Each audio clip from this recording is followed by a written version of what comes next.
Astro. Yeah. Welcome everyone to this week's episode of Unrooted Men's Soccer Edition, and my guest for this week's show is none other than a junior midfielder technically on the men's soccer team here at Menlo College, Noah Aini. Noah, thanks so much for joining me on the show. Thank you for having me. You're very welcome. Let's start by getting to know you a little bit better, and I want to open up, I guess, talking about your position on the team. It's been over 2 years now since you scored your first collegiate goal against Willamette, but that's not your primary role on this team. How do you view your role when it comes to being a midfielder or a defender or some hybrid thereof? The way I view my role is that the midfielder, outside mid, outside back, kind of same position, but more or less he moved me back because we lost both of our starting outside backs my freshman year, Oscar Reyes and Denzel Gubo, and so he thought I'll be a prime position for that position. So he just figured, hey, I'll coach you in that position, just because you're the best fit for it at the time. And doesn't it get a little bit old though, not scoring goals? No, because I still get the same excitement when I score let's say when Eric scores. Because the team scores, so you still get excited and you're happy for your teammates scoring. Exactly. That's a good way to look at it. Now, on the first episode this year, head coach Keith Lambert and I both agreed on this, that you kind of resemble Shaggy from Scooby-Doo. Not so much now because it looks like you got a fresh cut and the sides are a little bit cleaned up, but are you a big Scooby-Doo fan by chance? Growing up, I was, yes. More or less of the movie Spooky Island. Okay. I'm not sure if you know of it, but I do. It's a live action one. I used to watch that 3 or 4 times a week as a kid. But not the old school cartoon? Not so much, no, because I had the other cartoons, like the SpongeBob's, other cartoons in that time. Of course, I had those too, but Scooby-Doo, man, it's a timeless classic. It is, but the movie was just where it's at for me. So do you think you resemble Shaggy? No. I think it's just the hair. Well, it's definitely the hair. Yeah, but I feel like there's other teammates that resemble Shaggy more with the hair. Okay, who? I think William. Just because Shaggy's hair straight, William's hair straight, my hair's kind of curly, so... I'm starting to think about it, and you might be right. Yeah. I lose him on the accent, though. This is true, yeah. I think that's where it starts to change. Just looks-wise. Yeah, okay. Yeah, just off looks. I'll give you that, but for right now, you're still going to be Shaggy. I'm fine with that. Now let's talk a little bit about the team now. Menlo took on its second-ranked team of the year this past weekend at number 14, Marymount, California, and lost in a tight game 2-1. Yeah. How do you feel the team played in relation to the outcome, which was the first loss of the year? I think we played really well. I think we dominated for the majority of the first half. We just got unlucky. They had a set piece, and they had the quality to finish it.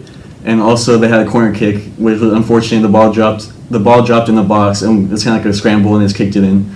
But for the majority of the time, I believe that we dominated it, and they just got lucky. And it was a very tight contest all the way throughout in terms of fouls, too. Tightly contested and heated. 31 fouls recorded in the game, including one that set up the third PK goal of the year for Jose Fimbres. I got to ask, you guys have had so many PK opportunities early on in the season. How does that keep happening? Is that like something you guys are trying to do, or is that just blind luck? I think it's due to Eric's physicality. He is so strong that the defenders can't get him off the ball without fouling him. And he's always puts himself in a good position to where when he's in the box, either he gets fouled or he gets a shot on goal. Yeah. So it's due to that, and also Evan's speed. That's true. None of the defenders that I've seen so far can keep up with Evan. So when Evan blows past him, they get mad and try to hit, just get the ball from him, just get him off the ball, and that helps out a lot. So I haven't had a chance to see the road games, of course, being that I don't travel with you guys, but 2 of the PKs have been on the road. Has it been from Evan and Eric attacking in the box? I know Marymount was for sure, but I can't remember against Simpson, because it was kind of like a scramble in the box, but I believe it's probably Eric or Evan. It doesn't surprise me because, like you said, Eric is so big, so physical, and I think I've had this conversation with Keith before.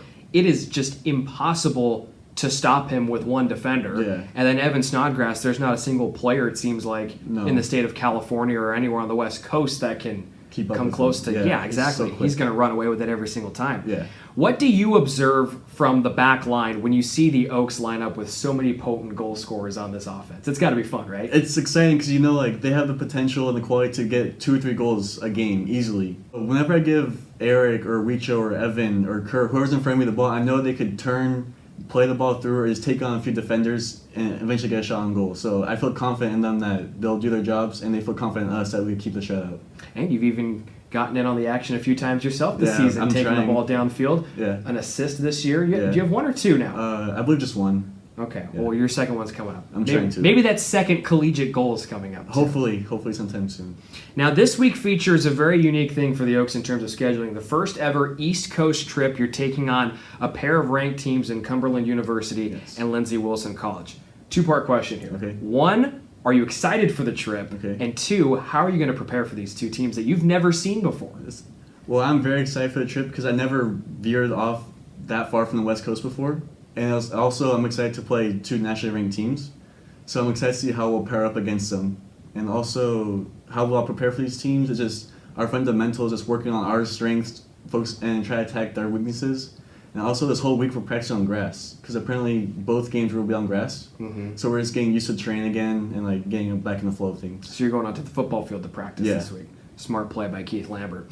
All right, Noah, let's get into the final segment of the show. It's called Brownie Bites. I'm going to ask you 3 off-the-wall questions. Give me your best answers. All right.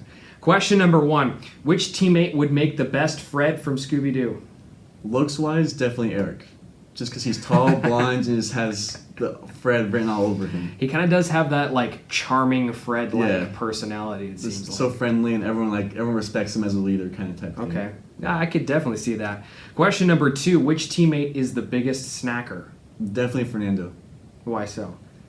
Well, let's just say I went with him to Safeway one day. He bought one of those loaves of bread, the baguettes. Yeah. I came back to his room later that night, and it was gone. He ate a whole baguette. Yes. How does one eat a whole, like, just by itself? Did you at least ask him, like, hey, did you put some butter on it or garlic or what'd you do? He just munches away. I don't know. I don't know how he does it, but he could do it. I mean, that thing's gonna be like what, like this? Probably like a good this long. What was how long were you gone? So we went around like 2, and I'll say I came back around like 9-ish. So Okay, I mean, it was quite a while, but still. I'm making the assumption, Fernando, that you ate that thing in like 30 minutes, and I'm very concerned about that. But I might have to ask you about that later on. And then question number 3. If confronted by a ghost, which teammate is most likely to run away? Definitely Axel. Because I remember once we were watching a movie, The Conjuring, and he couldn't sit through it. He had to leave because he was too scared. To be fair, I don't like neither do I. Horror films, scary films, any of that stuff. I don't like ghosts. I'll be the second to run away for sure, but I think Axel will run away before me. Do you believe in ghosts? Yeah. You do? That's why I'm so scared of him, yeah. Why do you believe in ghosts? I don't know, just like, you always see these things on YouTube and on the news, like strange things happening to people. I don't know. It's like they can't explain it. All those ghost hunter shows on TV, and I feel like I want to believe them, and I want to believe that ghosts are real. But I also haven't had an encounter with one, and I'm sure I'm probably jinxing myself by talking about this right now. Knock on wood. But I feel like since I haven't had one of those encounters, it's very hard for me to actually believe, like, hey, this is real. Yeah. I don't know if it's staged or not. Like, I don't know, but if it's staged like that, it looks real to me, so I'm just going to stay clear as far as I can. Fair enough. Yeah.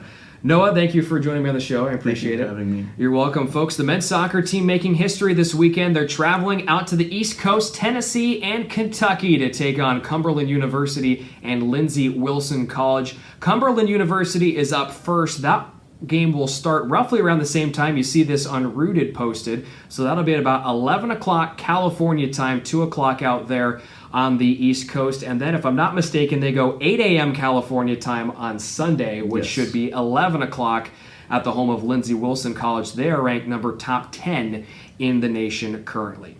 We invite you to tune in to next week's show when Noah Aini will select the next interviewee by me, Brian Brownfield, right here on Unrooted Men's Soccer Edition. Until then, we'll see you next week. Take care, everyone.